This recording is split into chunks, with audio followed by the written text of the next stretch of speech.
What's up, everybody? It's your boy Brian the Casual Jazzer today, and we are having a casual jazz podcast. Uh, the Casual brand is brought to you by the Casual brand clothing, Casual brand pages. Everything you need to stay casual, we got. Today we have our good friend Jeremy Levine, Levine, Levine, yeah, it's all right. It happens. Jeremy Levine of WeArtPlay. Sorry, man. I'll get it. I'll get it. That's all Couple good. more couple more cups of coffee, and I'll be good to go. I How you know. doing, Jeremy? Yeah, you know how it is. Jazz musicians in the morning, it's like it's not a It's good not mix. it's not a good mix. Yet we keep doing it to ourselves. We keep saying, "Hey, let's meet in the morning and talk." I guess that's because we're trying to be adults and I'm trying to be professionals. very optimistic that something's gonna change. It's it, man. For me, it's just working on this score, which has been great. I'm so thankful to get to work on music because I do so much social stuff now. But late nights, brother. Yeah. Late nights. What's the film about? I haven't actually asked you about like what's the content? It's about it's a fictional story. It's a metaphor for men that are not able to be with just one person, and then it explores the perspective of the women that are in love with him, and then why he is the way he is. And so it's an interesting short. I definitely enjoyed working on it, but you know, trying to find the vibe of music sometimes is tricky. You know what I mean? Yeah, Like yeah. it's it's both fun and frustrating. I don't know if you had any opportunity to work on film or anything with picture, but it's both Minimally. fun. Yeah, it's fun, but it's frustrating. I enjoy the film side more than like the commercial side and stuff because it's a little bit less about the feel and more like this is the sound we want exactly. Mm, But you know, it's music. It's all music. that's So you right. so you've moved recently Yeah, I'm moving, I would say. in the process, right?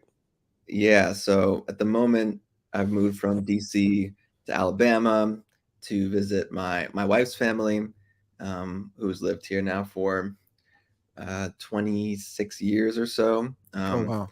Yeah, her parents are mom's from Italy, dad's from India, immigrated from there. So I don't know how they ended up in Birmingham, but here we go, Alabama. um, and yeah, so I'll be moving around quite a bit over the next 5 months from here, heading to Costa Rica actually on Sunday. Gonna Oh, be for a while. nice. Yeah, a combination of work and beach, Yeah. uh, which Is is that gonna be your amazing. first time? Is that gonna be your first time there? It'll be my third time. Actually, I used to live in Costa Rica Oh, for a short period of time. I was teaching music down there, and nice. that was my first time teaching in Spanish. So you know, Ah, tú that hablas was, español.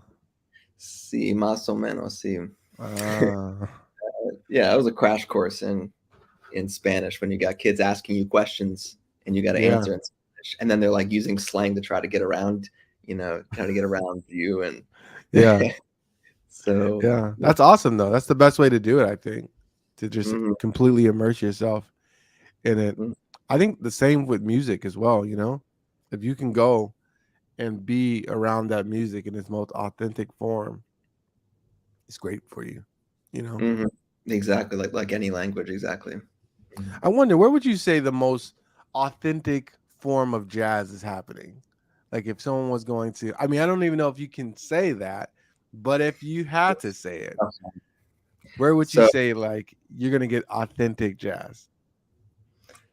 so actually another place I'm heading today, actually, long story about that, but I'm going to New Orleans today.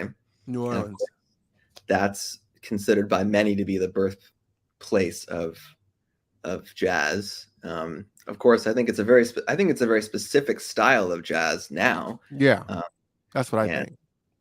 so I yeah, that's a pretty hard question. I think New Orleans would be one of my answers, but New York would be just as good of an answer, and that's more like New Orleans is the traditional, the origin, and it's stuck a lot to its roots, while New Mm-hmm. York has taken that to the utmost limits of exploration and experimentation in jazz and most musics. I think that's happening there. So Yeah. you got the two extremes in that way, but and jazz is just spread to it's spread Right. everywhere. Japan got its own thing, its own scene going on. France, Yes. I mean, Ethiopia, like everywhere has got a version of jazz, and it's that's I think that's the beauty of it, that I don't Right. think Right. I've been able to do that. Right. I think it really is an impossible question to try to answer in today's time because it's just fused with so many different cultures and everyone's kind of doing it their way. And Mm, I do think if someone had to nail me down and I had to give an answer, I would say New York because it's mm, covering the most space. You know what I mean? Like what is today and also kind of all the way back to the big band era, you know, and a little bit before you can see it all. There's like speakeasies, there's street performers. They cover mm, there's a lot of ground covered in New York, whereas I think New Orleans kind of stayed to their roots. They're very mm, proud of being the originators of the music, and so they want to preserve it, which I respect. You for know, sure. um, Conservation Hall, that's the name of the famous hall there, right? I think it's called, maybe I got the name wrong, but there's, yeah, like a performance venue there. I think it's called Conservation Hall. And I think you might be right. I mean, I'm not sure. I mean, we could Google it easily, but but but I'm gonna take your word on it. your answer of New York's not biased at all, though, right? No, man, no, Okay, no. okay, just I checking. mean, well, I can say this. Even though I've lived here, I think I'm the harshest on New York jazz, but Mm, because a lot of it is it's funny because it's a mix. Like I would say it's like 60-40 student fueled and then professionally fueled. And the mm, student side of it is not my favorite. It's um it's very lacking context. It lacks a lot of context for me. It's a lot of notes that I feel could be played with or without other musicians there. You know what I mean? it's kind of like self-centered. Is that what you mean? Like they're I just mean, waiting for a moment to blow on something, and doesn't matter self who else is there. Or, self-centered is one way to say it. I would say self-sufficient or self-reliant. So I uh, think that I don't want to put blame on this person because when he does it, I love it. I mean, and it could still be what I'm talking about. But like Chris Potter, for example, mm, there's very little difference between when he's playing with the band and when he's playing by himself. He sounds great. I see what you mean. And Yeah, yeah. so I without questioning him, who I know is listening, if you just check out what he's doing harmonically, I find that some of the younger players are actually not listening. And you can drop the band out and their solo is going to remain the same. I feel like Mm, if the band drops out or if the band shifts, your solo should be forced to shift. It mm, shouldn't stay consistent. There shouldn't be like no difference between you playing with the metronome and you playing with the band. Cuz that to me shows that you're not really utilizing the band. They're just kind of there to fill in the space underneath your solo. mm. And I get that a lot. I get that a lot Where do you from think that comes from, though? Like, where does that, like, why is that such a prevailing, uh, not sentiment, but like, yeah, style I or I think it's a lack of patience, like the music scene is everyone wants to get there wherever there is as soon as possible. And so they have to take the most killing solo. They have to blow people away. And so the best way to do that is to play the things that you've practiced and mastered. And so even if it doesn't really fit, you're going to put that lick in, you're going to put that line in, you're going to put that thing that you've been working on in. And for some, it'll work and they'll be like, wow, that guy sounds great, or he or she sounds great. Or for some, they'll be like, that person sounds immature. That Mhm. solo sounds ridiculous, and they don't understand why. Mhm. Even though they're playing individually is amazing, but against the band, it's just like, what is that? Mhm. Um, that's one thing I think. I also think that I was talking. It's funny. I was talking to a friend of mine in jujitsu, and we learn techniques, and then people have techniques that they like, but you can't force a technique. If it's Mhm. not there, it's not there. And I feel like with music, sometimes I hear people try to force techniques. I used to try to force techniques, Mhm. because I wanted it. I wanted to play it. I practiced it. I thought it was cool and I wanted to play it. Oh, for sure, for sure. And I wasn't patient and I wasn't trusting in the band to present me an opportunity to play that. Mhm. And so, yeah, so I just think this long answer, I think it comes down to patience and trust. Wow. I Yeah. don't know. What do you think? Do you think I'm crazy? No, I'm just yeah, I think you're spot on, and unfortunately, I don't think it's only going on in New York, and it's not just with New York students. It's there's a lot of jam sessions that I've been a part of where everyone's just waiting for their moment to Mm, play as fast and loud as they can and get their yeah, their licks out, what they've been practicing, show their stuff. And I mean, in some ways that the history of jazz, starting with this bebop scene, had this kind of cutthroat nature to it, where if you can't keep up at 300 BPM playing Cherokee, then that's right, it. And right, so we were kind of pushed into that. Um, you got to get your techniques out. You got to blow people away. You have to um, stand your own. And so, in some ways, I wonder if that is like a cultural thing that has been passed down through the generations of jazz musicians.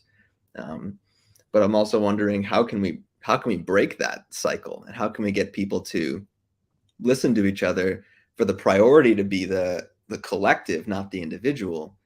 Um, because how far can a solo musician go?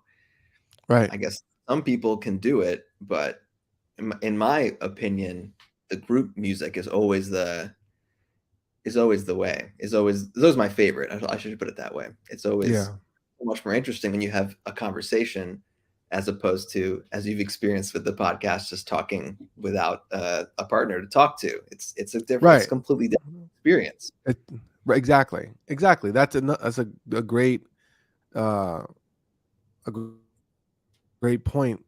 I can get on and talk, but having a conversation with someone is a completely different experience, which I prefer much more. Because it's harmony. I think harmony is always better. I Mm. mean, but that's my opinion. I But think, when but you I think bring up, the answer, oh, sorry, go ahead, go ahead. oh, I think the answer is your page, play. You know, Mm. that's what the guy that I was talking to said. He has a an organization, and it's about movement and playing with movement, and not only thinking of using your body to exercise or to work out or to do something in this and this, but to play. And he's like, we should play with things. We don't play with anything anymore. You go to school, you learn how to be good, be proficient, and then you try to get hired.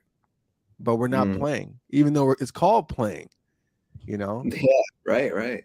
but we're not playing. Some of us are, you know, but to be fair, I think that you have to kind of earn this right to play for some reason. You can't play at school, or you're not gonna get the grade.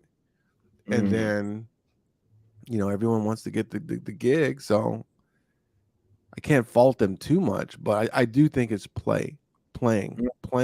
with the music, not being afraid to be creative. You were going to say Yeah. something and then I cut you off. Well, yeah, I think actually it builds on what you're saying because you brought up the element of trust, and I think it's very difficult to play if you're not trusting of the people you're playing with. Um, and that, I mean, that's like a whole societal, cultural thing going on there of, like you were talking about, self-sufficiency and this American ideal of I don't need other people, I can make it on my own. Yeah. My accomplishments are my accomplishments, and this kind of myth of self-sufficiency. Nobody makes it on their own. We're all standing on the shoulders of giants. Yes. Nobody's building something out of clay. We're not the creator of the universe here. We're just building on what other people have created before, and so I think that gets to this whole deeper issue of culture that the Yeah. American culture and a lot of Western culture. The individual is greater than the collective.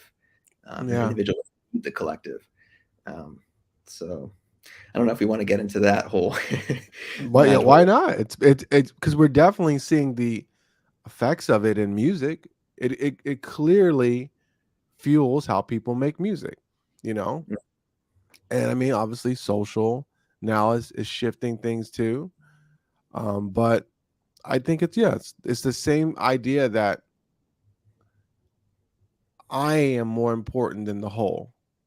My solo is not a piece of a song, a piece of a greater, um, you know, piece of music. It's the reason people should listen for the solo. Mm, That's how some people approach it, and you know, I some people love it.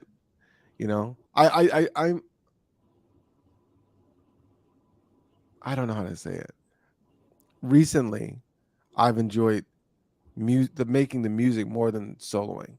Like a good vibe, a mm, good like groove that just kind of simmers and like maybe adds some different elements and takes them away, shifts a little bit.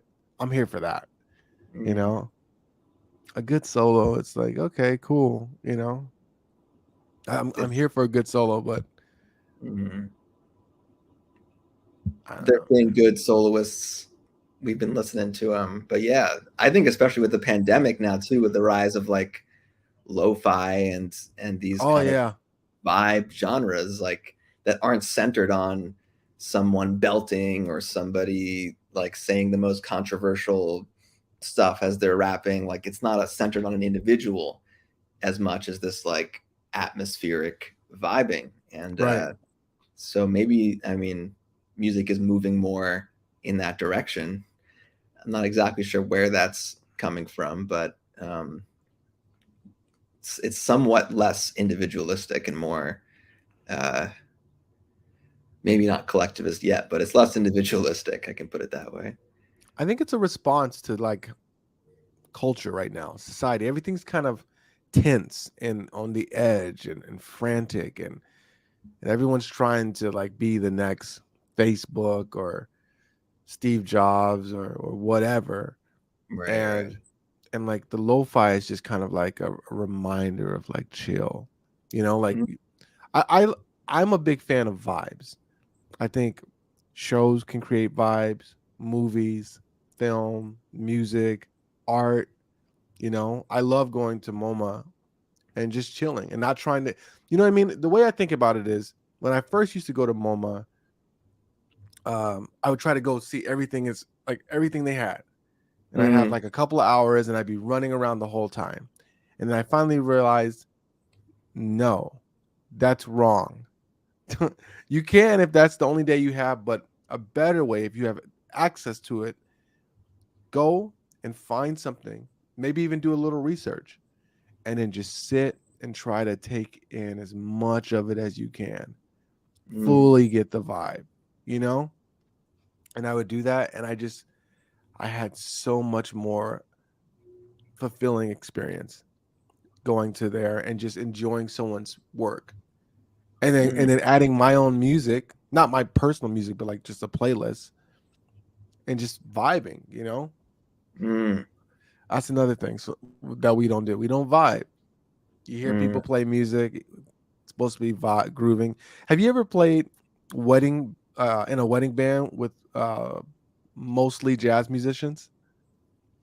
Yeah, it seems like it's always jazz musicians that get pulled into those, and they're like, "All right, what are we playing now?" And just tell me what to do. And yeah, I've Man, definitely been there. there is such a difference for me playing with people who do wedding band music and jazz musicians who play wedding band music.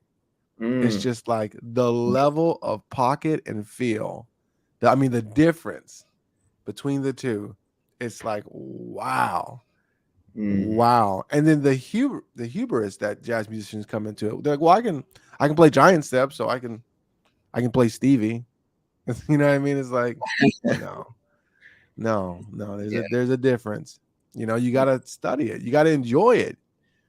You know, that's the one thing I'm thankful for the cruise ship is that I kind of got into like I got to play with some older cats and they had some pocket. They might not have like a lot of crazy technique, but they had some pocket, man. Mm. Some Yeah, pocket. they just honed that. You're right. Yeah. Right, man. Just years of Mhm. playing in like bars, parties, you know, party bands and stuff, and just oh man, playing with a great rhythm section that's just like laying down good feel. Mm. Mm. Yeah. Nothing beats that. Nothing beats it. And that's what people want when they want to dance. They're not. No one's dancing the giant steps. Not no one that I've ever met. You I know, don't think like anyone ever. I don't think when Giant Steps came out, people were dancing. I don't think so. You could probably Charleston to Giant Steps. Good luck. Good luck. It's a good Yeah. workout. Mm. It's a good workout. But But it's interesting. You brought up Train or Giant Steps. You know, Train to me was very busy, but he wasn't. I don't feel like he was ignoring the band. I don't know. What do you think? Do you think he was playing in a self sufficient way, or do you think he was just like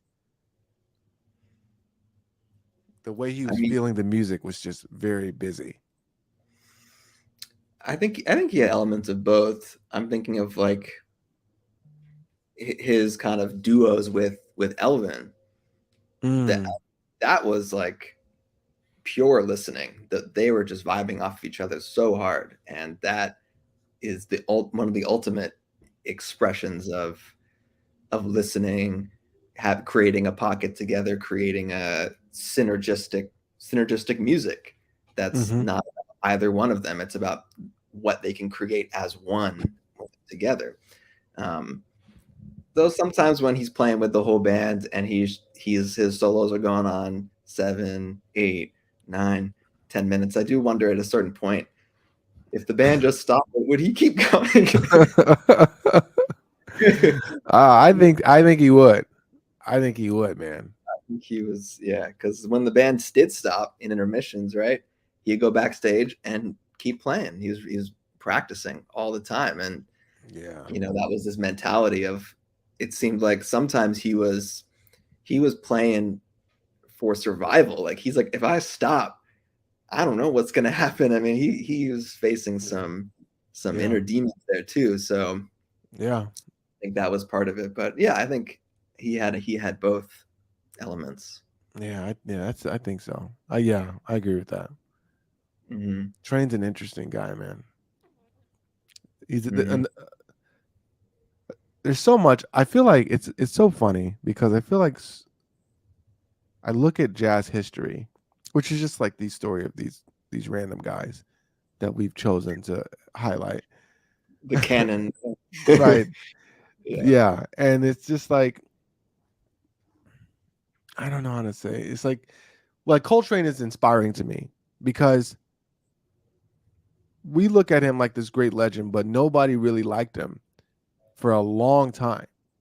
You know, Mm. like he wasn't getting gigs for a long time. And then he just became the guy. And I just wonder what it must have been like for him to go from not getting the calls, not making the gigs, not making the bands, and then everyone wants you.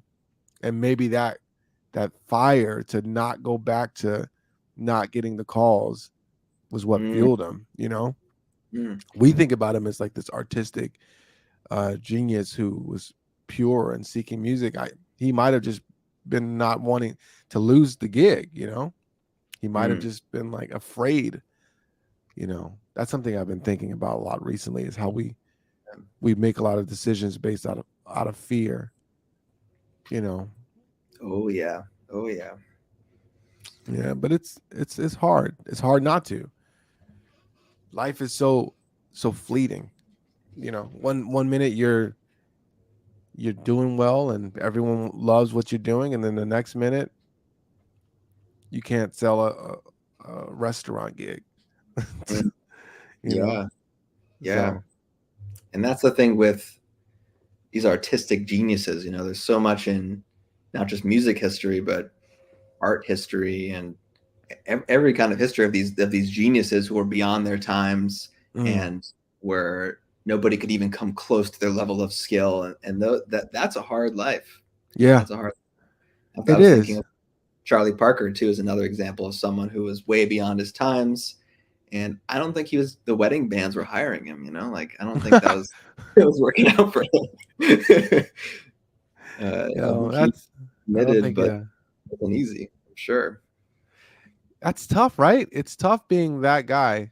I have a guy I'm friendly with. I know him.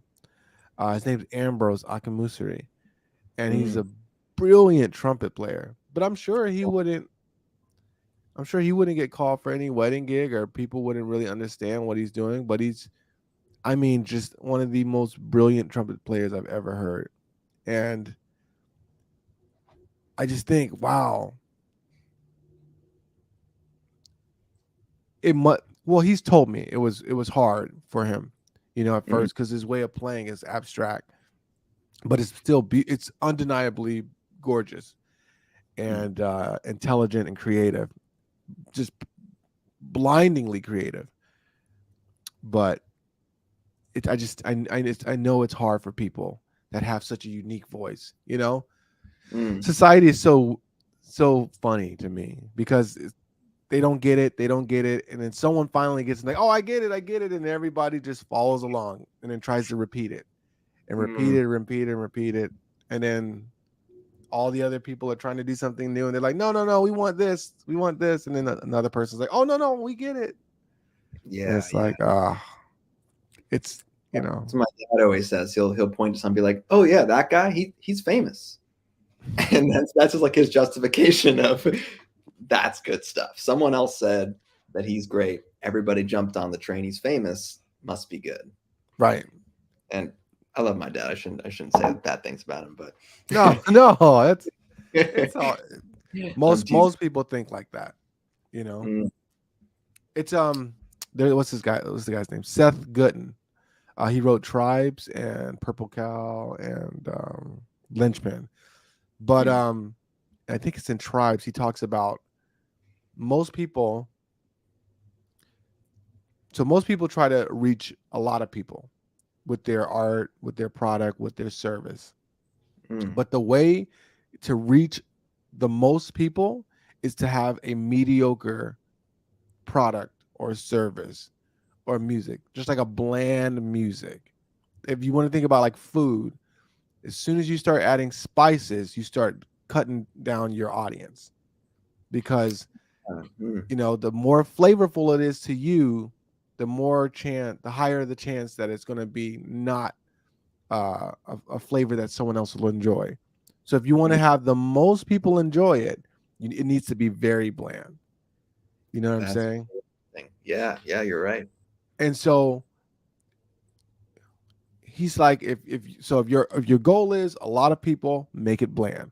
But if your goal is people experiencing your art, your music, your dish, make it exactly what you want, and then just find the people that like that, the Mm, early adapters, and then they will be the ones who spread it ultimately to the people. You have to listen to this person.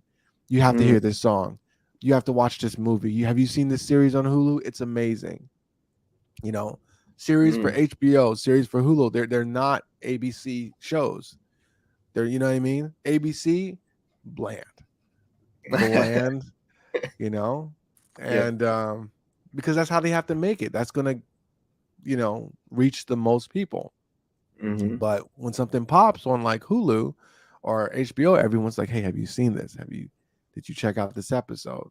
So Mm, it's interesting because I always thought, I never understood that concept.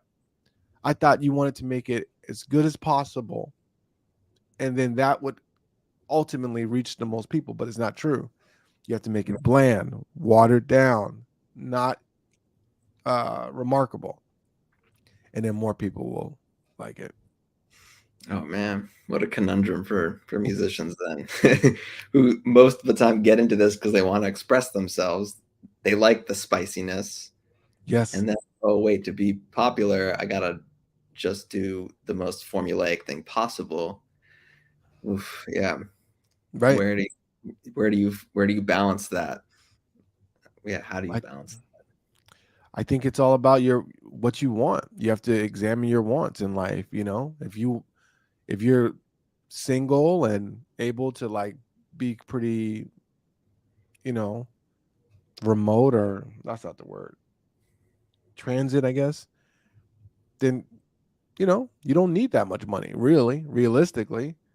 So just Mm, enjoy making your art. If you got a family, you got children, now you have to you have to make some money off that art, machine, yeah, you have to figure out something, yeah, yeah. maybe, it's unfortunate that I think most musicians have to have some kind of side gig if they have a family. You Mm, know, you got teaching, you got recording, you got touring. That's it. You know, mm, and for stable income, and when I was working on the cruise ship, I was like, even though I hated I hated the bands, most of them, some of them were good, but I was like, man, it is such an honor to be able to make a living, a stable living with just music. mm, However you can do it. However you can do it, man. If you yeah. busk every day, as long as you're okay with that, that's dope. You Hmm. know, Yeah, because yeah, for you know, sure. yeah. Yeah. But yeah, yeah, I was I've been recording a bit with my brothers who are both also at least musicians on the side. My youngest brother's is actually at NYU's in New York with you. He's Oh, going to nice. composition. Uh, Middle brother is drummer, but he's gonna focus his career on psychology and therapy. Um, but we've been recording a bit together, and our music is not bland. Let's put it that way. But I don't know. I guess none of us were willing to compromise what we believe is good music and what we enjoy doing to reach as many people as possible. And yeah, I wonder with this age of the internet and this connectivity, is it more possible to build a tribe like you're talking about? Seems like it is. It seems Right. like sure that it is, but like also you were saying, word of mouth is really the ultimate. Just seeing an ad on Instagram or stumbling onto a site as you're searching the web or YouTube or whatever. If somebody tells you check out this music, check out this show, you're going to check it out much Right. more than just seeing it pop up randomly. So really word of mouth is still the ultimate. Yeah, um, for sure. mhm, Which is why they're putting so much effort into on Instagram specifically into sending like videos to people. They love that. And based on how many people are sending your videos to other people, that ranks you. oh interesting, yeah, yeah, that Yeah, makes sense. they made it super easy, and I think there's gonna be more effort into making and encouraging people to share Mm, uh, people's posts with everyone. But mm, yeah, I think with the internet, it's it's what 10x your tribe. Like if you're just in one city or one region, you can reach this many people, but now you can do that all over the world. That's Mm, that's amazing. I mm, think we really don't realize just what the internet has given us and where it's going to go ultimately. No more mm. record labels, no more PR companies, um, no more middle people. You can Yeah. just get your music right out there to people, and then if you're patient, the more spice, the more patience. You know, Yeah. just be Mm, patient.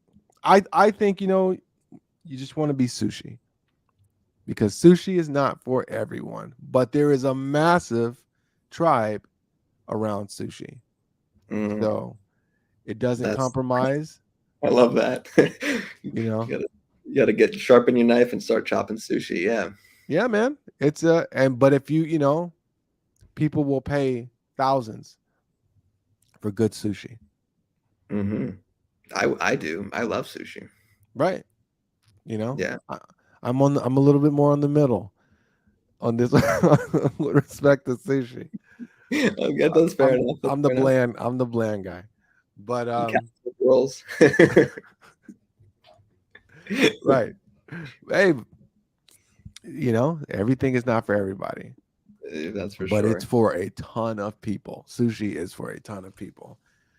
That's Hmm. how I feel about jazz. I think jazz should be okay with being sushi. Shouldn't want to be, I don't know, like it was a bland Lay's potato chips, Hmm. or Yep. Taco Bell. Mm.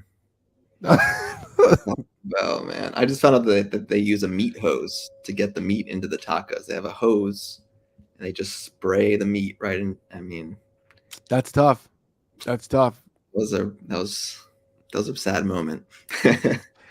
Yeah, I think I don't know. I feel like if you're eating Taco Bell, you kind of know the risk. You, Yeah, you I kind of guess. come into it eyes wide open, like this isn't the best choice, but it's the best choice for Right. 11:30. I've eaten a ton of Taco Bell in my day. So Mm. Taco Bell, if you're listening, we are in no way disparaging your fine product. Please do not come for the casual brand. The Don't want to upset the Taco Bell. Yeah. taco, you don't want to the poke the bear, man. I don't know Mm. if Taco Bell's a bear.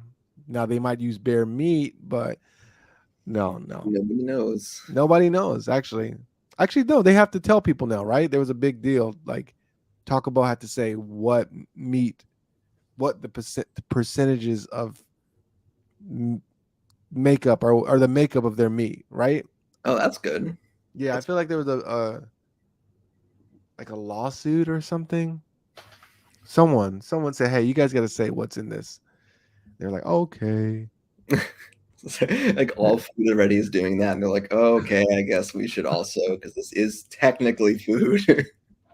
Technically, I don't know. I feel like maybe is it closer to the Beyond type situation? Like maybe it's some kind of mix. I'm surprised they haven't embraced Beyond Meat for Taco Bell. Everyone else has. Mm, Not McDonald's actually. McDonald's said they're not going to do it, which is interesting. Yeah, mm, it's tough, man. All that fast food stuff is tough. I understand why people have to do it, because it's cheap, but it's also cheap to cook. But maybe you're working two jobs and you don't have time to cook. yeah, And it, so you that's know, like that's how it goes. Yeah. it's funny how it seems like it's catered towards people in certain socioeconomics statuses Hmm. I mean, it's where different in the South here too. I mean, I don't know if you've experienced this, but there's a real drive-through culture here, yeah where any fast food place is going to have a line around the block for their drive-through, but I don't really get it. I just go park and I walk in, and there's no line. yeah I'm just and I don't know the people. I really can't understand it fully, but it there's I gotta stay in my car. I only want to talk to people through this like intercom system. well I don't know. I think Kanye, oddly enough, has a good reasoning for it. He was saying how he was getting on a plane and he was in the first class line, and the first class line was longer than the regular line. But Mm, because it was a first class line, they're like, no, I'm staying in this line. And so he's like, him and his friends got off and they went through the regular line and they went straight on. And I think people get in their mind like drive through faster, drive through, stay in car, that's faster. When you can mm. just you can just park and go inside, pick up the food and leave before like any of the people have even moved, you know. Yeah, That being said, definitely stay in the car. right. Uh, every time I go to a drive through. I don't know. Yeah, I don't know. yeah. I think it's I think in my mind I'm like, well, they have to be honoring the line somewhat, you know. But how could they? Indoor and Mm. outdoor, indoor and outdoor. So It's all the same people running around in there with their headsets on, and I don't know. I'm an odd one out. I would say I'm a more I lean towards the sushi, towards the spicy, yeah. my blessing and my curse. But uh, yeah, that's where I'm at. I know. I stand up at drive-throughs. It's funny, like the whole like that whole fast food industry. I feel like that's kind of how jazz education treats preparing you. Like you're gonna go into some kind of assembly. At least at North Texas, it felt like it was pushing us, which makes sense because they used to put people into big bands, and then big bands went away, and they're like, oh, where do we send people now? Oh, we'll do Mm, shows, Broadway shows and stuff. But it's like just I feel like that's the kind of game plan. Have you ever watched the Founder with no, I think McDonald's. Michael Keegan? Yeah. Um Yeah. but the guy who there was two brothers who invented McDonald's, but really it was one of them who had the vision. And it was actually quite brilliant. It was like a symphony of how things would flow through the kitchen, you know. Mm, And it was just like a game changer. The concept of like fast food was not a thing. And it was interesting. mm. I forget the exact point I was trying to make because now I'm thinking about eating. Getting hungry. Those French fries, though. Mm. No, no, no, no. I can't do McDonald's anymore. Those days are behind me. Oh, okay, I'm good for thankful. I'm thankful for those days, but we're getting up there, man. I'll you. be I'll Yeah. be I'll be 40 next year. We can't be having Big Mm, Macs and stuff. I feel you. The Yeah. McRib though, every now and then, I get tempted by the McRib. Draw you right in with that one. I don't know. I should be embarrassed. I should be ashamed, but you know, you can't shame people. Not in 2022. We're well Mm. past that. If I want to have a big rib, I can have a big rib. McRib. McRib. Sorry. More power to you. Hey man, you gotta be real. You gotta be real. Sometimes you want a McRib Mm. and you can't beat yourself up over it. You just But yeah, do it. you're bringing up this whole assembly line style of education that's not just in North Texas. It's not just in music schools. It's not just in universities. I mean, it's our whole education system is set up like an assembly line Yeah. to kind of move people through grade 1 to 2 to 3 to 4 to 5. Everyone's learning the same things and being set up for jobs that are disappearing Right. more than growing right now, and jobs that people don't want anymore either. Even though they still exist, people aren't trying to just sit in an office. Less and less people are willing to do jobs that are just mindless and boring. Right. And I mean, in some ways, that's really great. But I don't think our education system's adapting to that very quickly, No. um, or at all so far. Very, very minimally, because there needs to be a complete overhaul. No more standardized Yes. testing. No more Yes. only focusing on. I mean, actually, I just heard that I think it was Florida just introduced financial literacy classes Yes, in in every high high school. school, I every high mean, school. it's at least a step in the direction of like, oh, maybe people need to know about money. Yeah. Well, I definitely think they don't want people to know about money.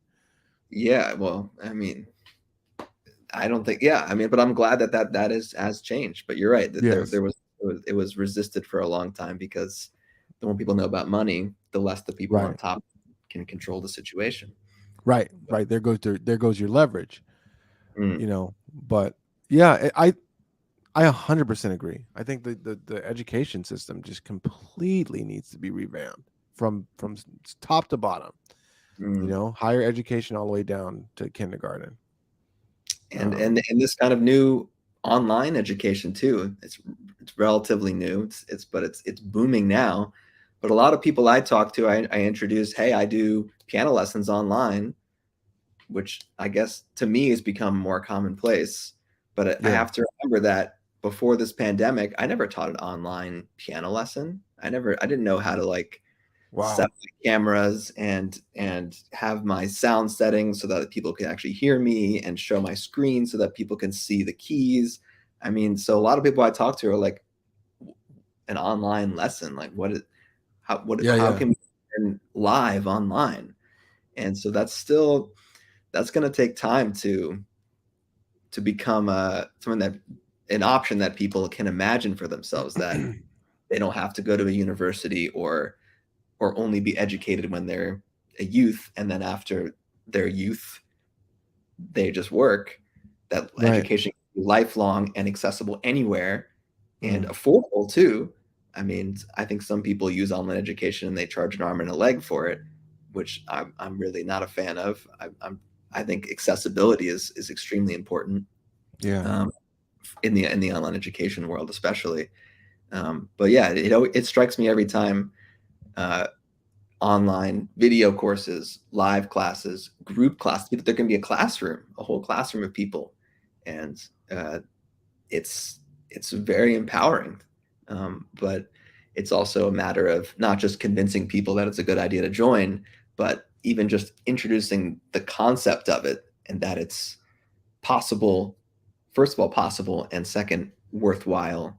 And yeah, it's that's kind of the journey that I'm on, at least. But I think a lot of people are moving into this, um, more and more online, more and more metaverse. I mean, you've mentioned opening Yeah. a Oh yeah. music in the metaverse. I mean, talk about like convincing people, let alone like introducing the possibility of you can go to a music venue without leaving your home.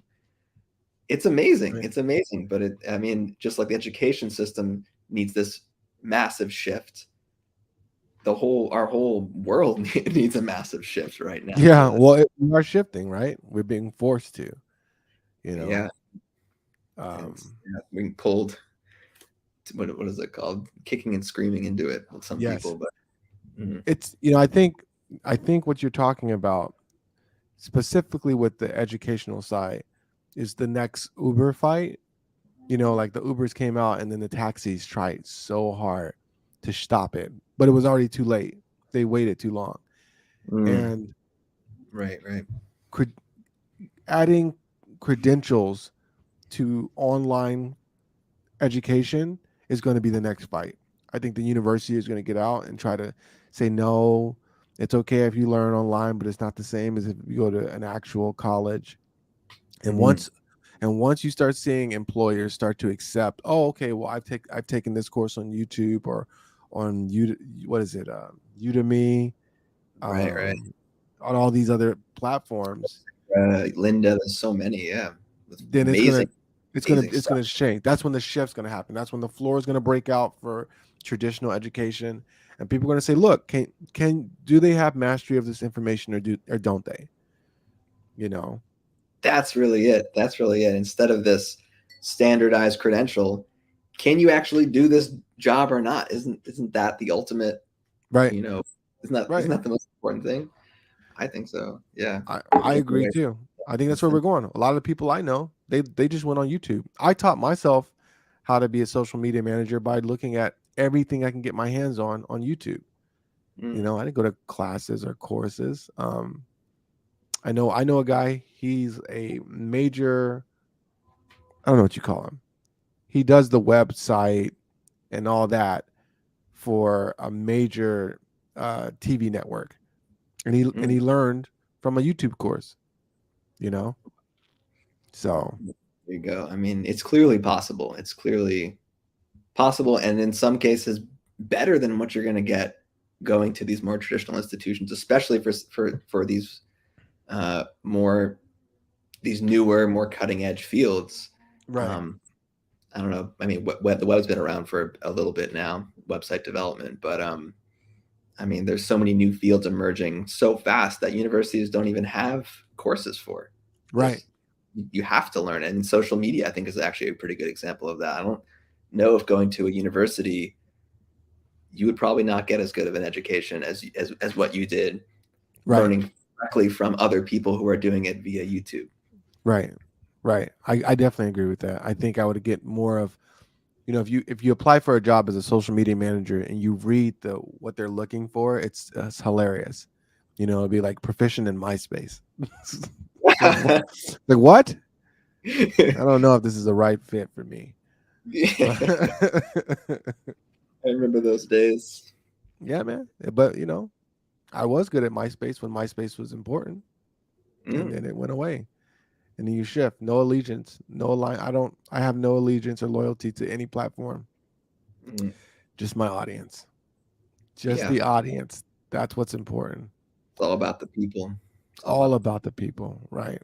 Right. people. Well, Jeremy, I realize I've taken so much of your time in the morning. No. I'd like to apologize, but I'm not sorry. I had a great time. I've enjoyed this conversation a lot. No need for apologies. I'm And glad to be here. and thanks, man, for collaborating with the homie, man.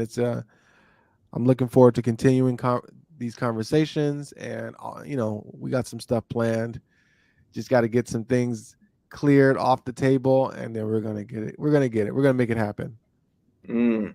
And Anything? when's the film dropping, Oh man, or is that still in it seems flux? Oh, seems is it like too? maybe the music is holding up the process.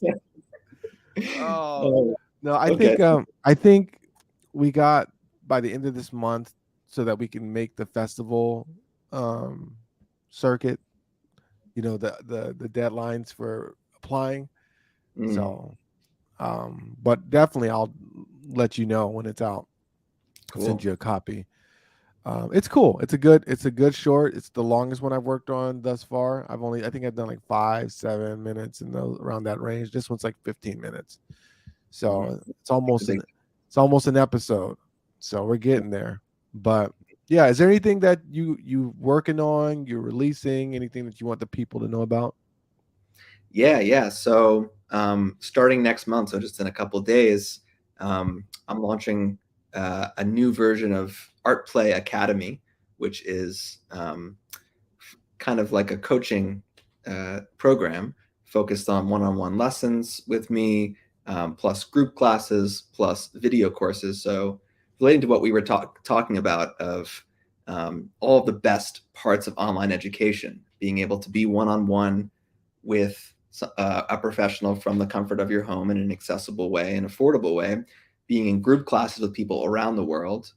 I think that's also an Is this amazing it? part on education. Yeah, right there. So this is the homepage here. If you scroll down, you see Art Play Academy right there. Right here. That's the new one. So yeah, all the best parts of online education. Like I said, private lessons, group classes, as well as all of my video courses.